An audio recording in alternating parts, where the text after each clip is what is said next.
கஞ்சா போதை, டாஸ்மாகில் மது விற்பனை, வழிப்பறி என பெண்களுக்கு பாதுகாப்பு இல்லாத ஒரு சூழ்நிலை தமிழகத்தில் நிலவுவதாகவும், மாற்றத்தை உருவாக்க பெண்கள் திரண்டு வர வேண்டும் எனவும் தேமுதிக பொதுச் செயலாளர் பிரேமலதா தெரிவித்திருக்கிறார்.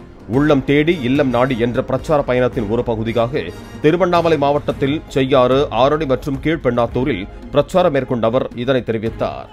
கஞ்சா போதை, டாஸ்மாக் செயின் புடுங்கிறது, பெண்களுக்கு பாதுகாப்பு இல்லாத ஒரு சூழ்நிலை இன்னைக்கு தமிழ்நாட்டில் இருக்கு.